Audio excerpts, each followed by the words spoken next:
Na Prever FM, você começa o dia bem informado. Entrevista. Agora 7h01, voltamos com o primeiro jornal da Prever FM e com satisfação estamos recebendo aqui o Tenente Coronel PM José Semensati Júnior. Coronel Semensati, bom dia, satisfação em tê-lo aqui. Bom dia, Márcio, bom dia, Ellen, bom dia, Juliana, prazer é nosso estar aqui. Agradeço até o convite do nosso amigo Lorival e o seu aí, então satisfação imensa estar aqui presente aqui na Prever pela primeira vez. Coronel Semensati, quanto tempo já na reserva? Então, Márcio, eu estava refletindo na minha chegada aqui, né?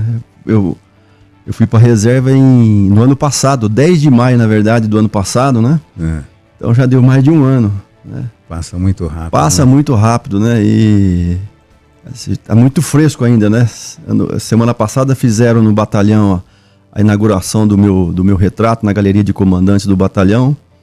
E a gente fica refletindo como passa tempo, né? Então, só na Polícia Militar foram 33 anos e 5 meses, né? Então é uma vida, né? E como é que foi? Como é que foi isso, Coronel? Como é que foi a sua entrada na Polícia Militar? O que fez o Semensati ir para a Polícia Militar?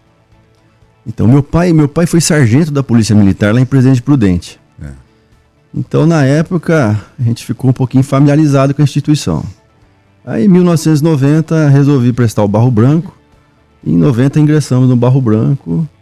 E aí começou a nossa jornada na Polícia Militar, né? Se formamos depois de 4 anos e passaram 33 anos e 5 meses e estamos aqui hoje na condição de coronel da reserva da Polícia Militar, graças a Deus.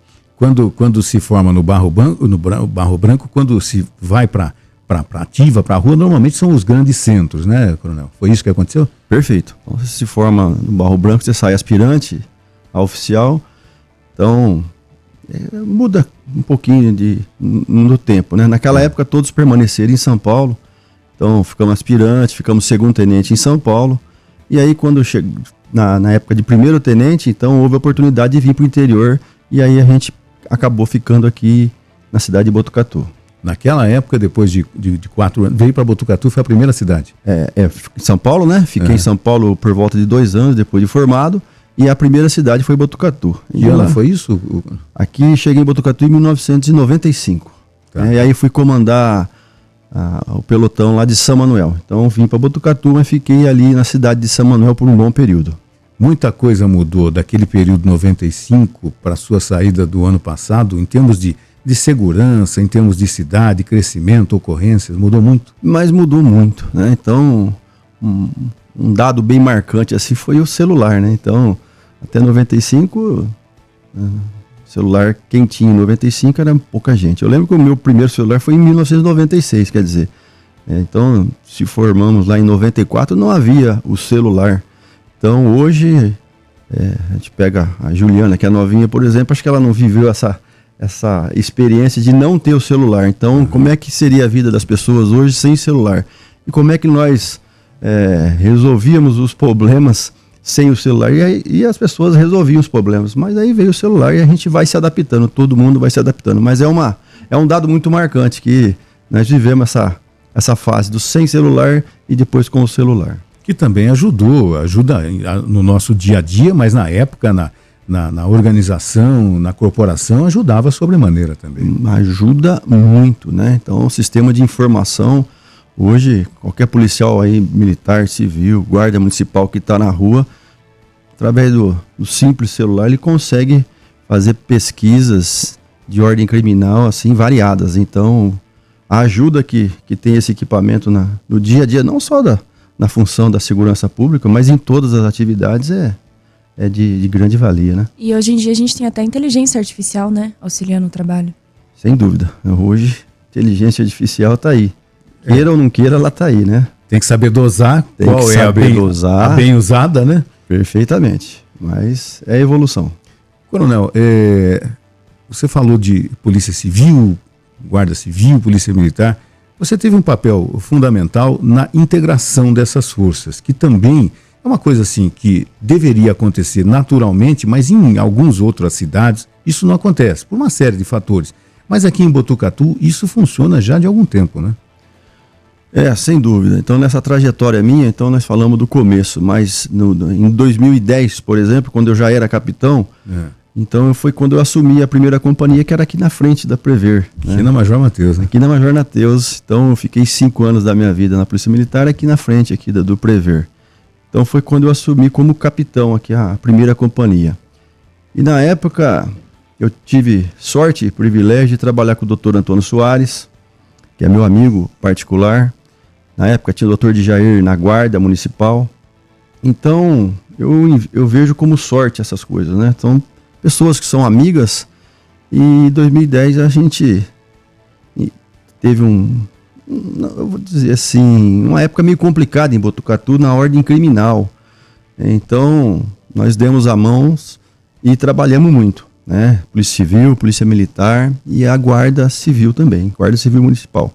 Trabalhamos muito para colocar a cidade naquele patamar que a gente sempre desejava, de uma cidade segura. E graças a Deus, naquela época nós conseguimos, né? Saímos de um patamar muito ruim e com muito trabalho nós colocamos Botucatu numa ordem privilegiada, né? De cidade muito segura, não só no estado de São Paulo, mas no estado, né? Aqui no Brasil, né? E esse dado permanece até hoje, né? Então, semana passada nós vimos aí em várias imprensas, né? Não só aqui do estado, mas do Brasil, colocando Botucatu como uma cidade favorecida para se morar. Então isso aí foi um fruto de um trabalho lá de trás, né? E não é somente fruto da Polícia Militar, Polícia Civil e a Guarda Municipal. Quer dizer, naquele momento, em 2010, se vocês não tivessem sentados todos os três, né? O doutor Antônio, o capitão Semensati na época, a doutora Adjair de Campos, que estava na guarda, comandando a Guarda Municipal, se não tivesse se reunido naquela época para saber que existia um problema que deveria ser combatido, a coisa não teria caminhado positivamente como estamos hoje, né? Eu também vejo desse jeito, né? Então, a troca de informação entre as instituições pesou bastante, né? Então, não adiantava nada ter informação e trabalhar só com a Polícia Militar, e a Polícia Civil a mesma coisa, e a Guarda também da mesma maneira. Então, essa troca de informações e o trabalho conjunto teve um peso muito grande, muito grande. A gente percebe que equipar a Guarda Municipal, de ter um efetivo maior da Polícia Militar, da Polícia Civil e tudo mais, isso ajuda sobremaneira, né? Sobremaneira. Então, investir na segurança, assim como na saúde e na educação, são coisas que tem que estar presente em qualquer município. E Botucatu tem o privilégio de sempre estar atentando para esses dados. Quando nós tivemos aquele fato terrível, talvez tenha sido o fato mais marcante ultimamente, quando da invasão com bombas aí à Caixa Econômica Federal, o senhor estava no comando. Eu tinha acabado de chegar em Botucatu na função de tenente-coronel já. E como é que foi? Eu estava comandando o Avaré, então foi em junho. Fui transferido para Botucatu, assumi o comando do batalhão, né? Então o comando do batalhão não é responsável só por Botucatu. Ele já é responsável pelas 13 cidades que tem ao redor aqui, né? De Ariópolis até Laranjal Paulista. E confesso que não estava na meta nem nos planos enfrentar esse tipo de ocorrência, né? Então foi no dia 29 de julho 2020? De 2020. 2020. Com pandemia acontecendo e tudo mais. Com pandemia. Lembro perfeitamente no dia, porque no dia, na parte da manhã, eu tive uma honrada visita do Dr. Zacarias e do Padre Emerson no batalhão. Eles são amigos meus da jornada de trabalho e eles foram me visitar para me dar as boas-vindas à frente do comando do batalhão. Então, na manhã foi uma manhã muito agradável.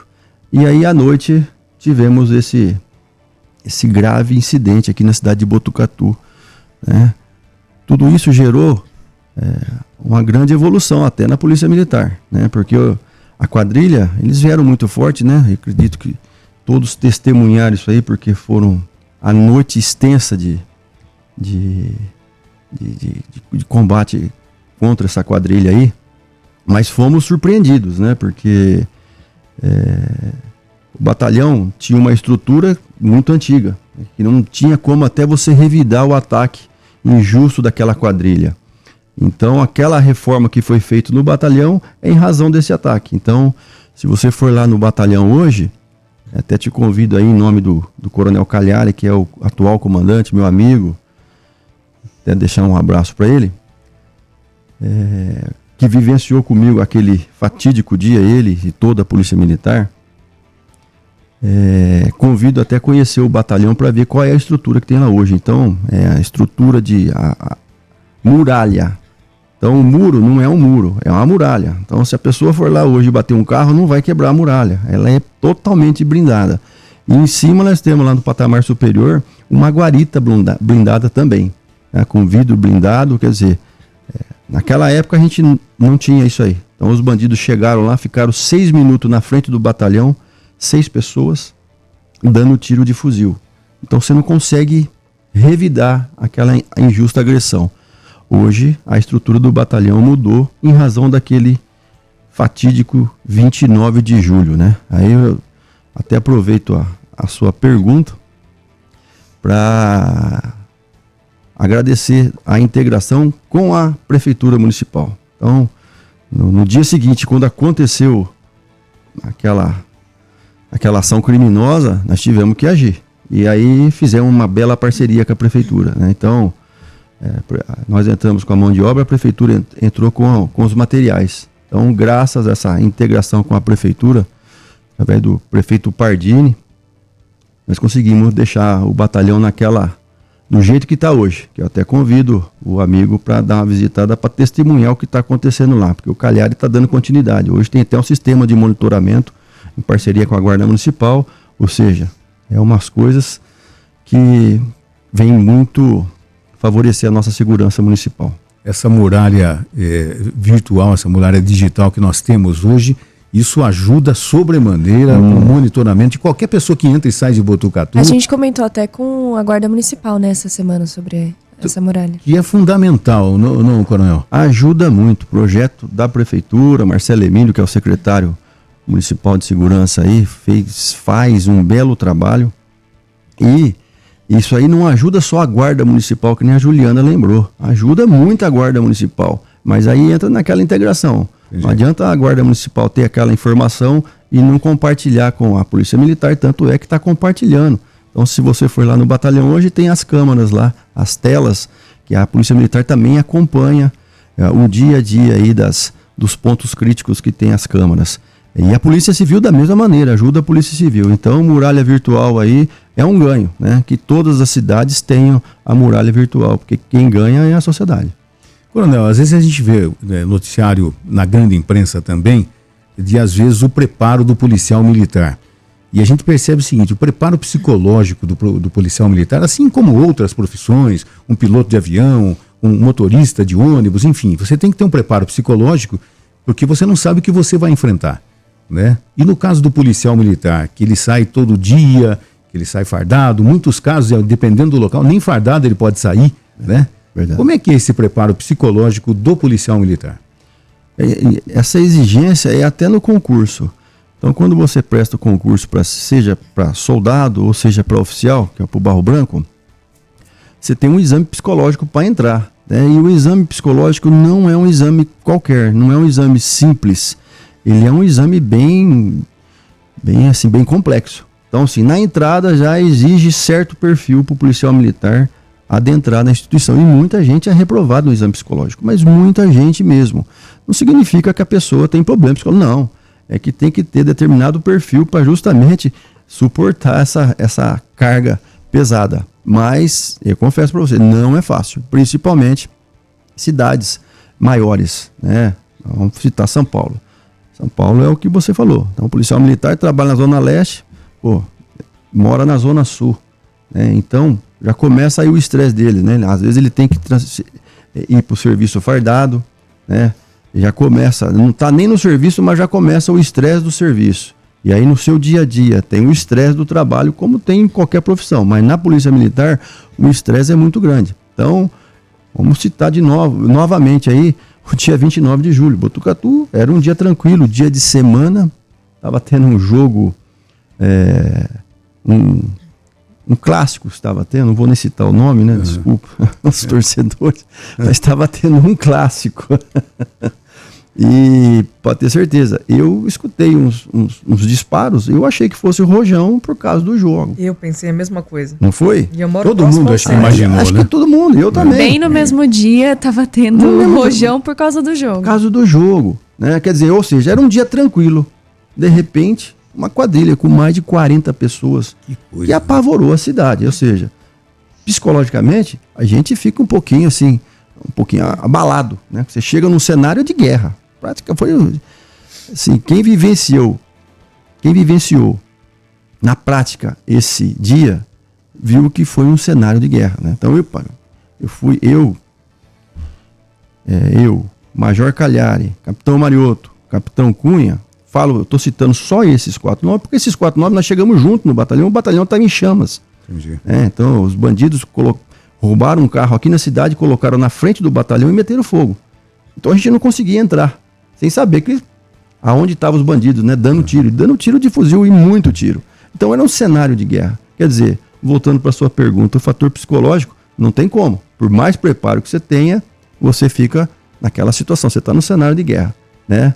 Mas vai se restabelecendo e volta-se ao normal. E tem que se voltar ao normal, né? Acabou o serviço, volta para casa, tem que ser um cidadão qualquer. Um cidadão como os demais cidadãos, né? Você não pode levar esses problemas para sua casa, porque senão aí dá problema. Por isso que na entrada da Polícia Militar, quando você vai ingressar, tem essa seleção, um exame psicológico bem complexo.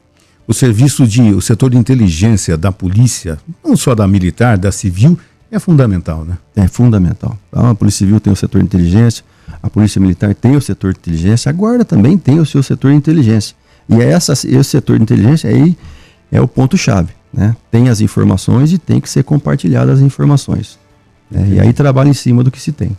Quanto tempo uma pessoa, um jovem que está acompanhando a gente aqui, que queira ingressar na Polícia Militar, qual que é o passo a passo que ele deve fazer? A partir dos 18 anos, né, tendo o 2º grau, está habilitado a prestar o concurso para a Polícia Militar, seja para soldado e seja para oficial. Para oficial, o exame anualmente, né?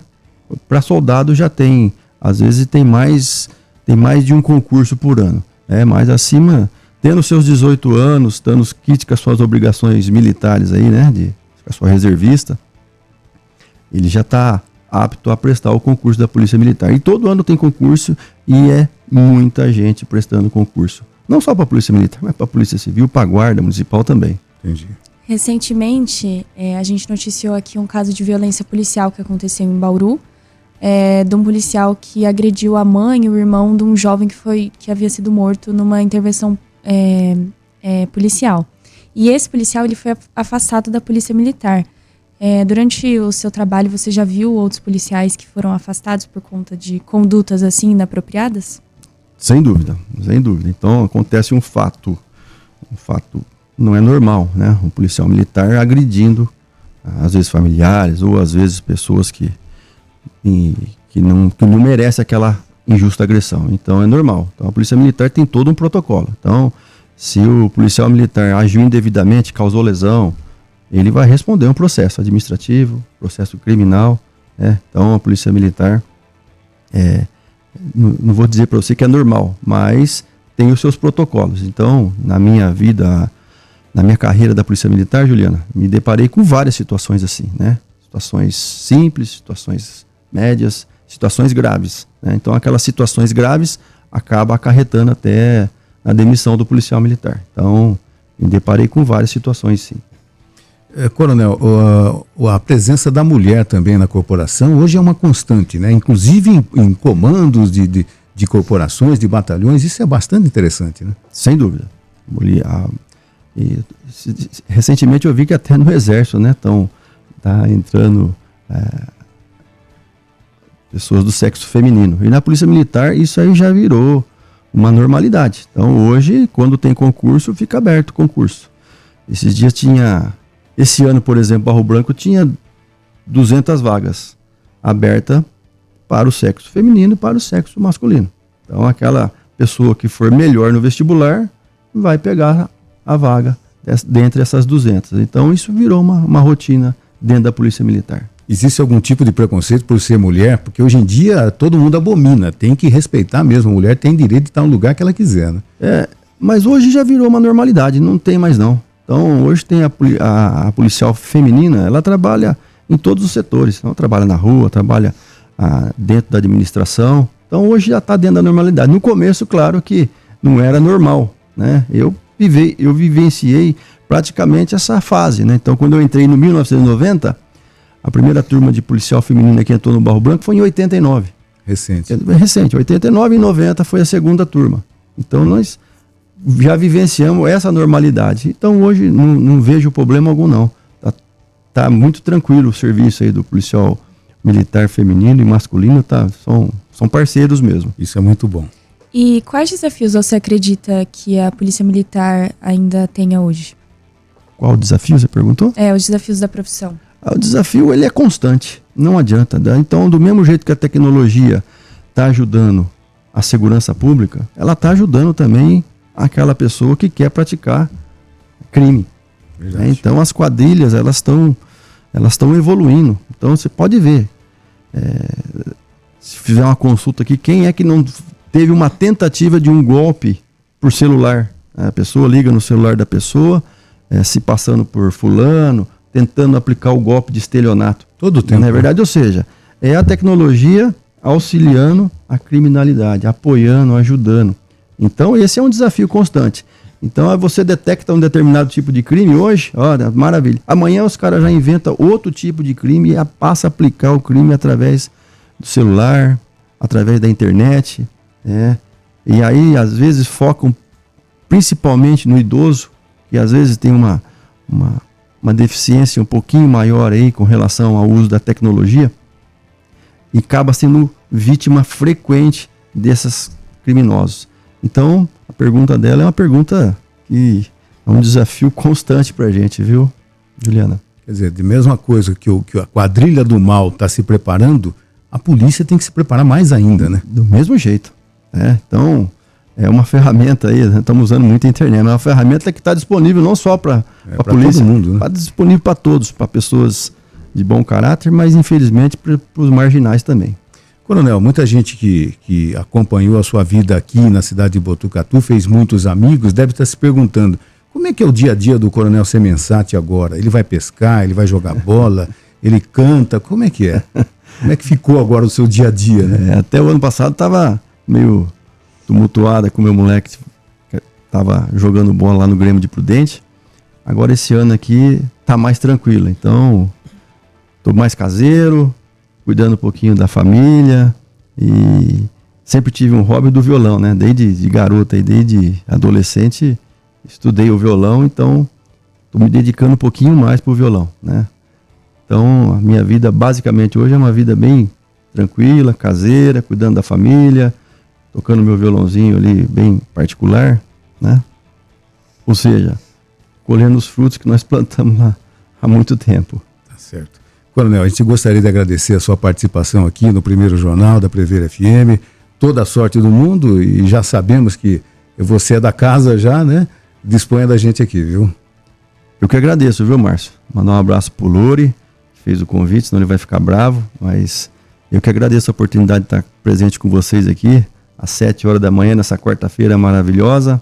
Muito obrigado e estou à disposição sempre. Muito bom estar com vocês aqui, falar um pouquinho da minha vida, falar da Polícia Militar, né? Então, eu acabo aqui desejando um abraço para todos os nossos amigos e para todos os ouvintes. Muito obrigado.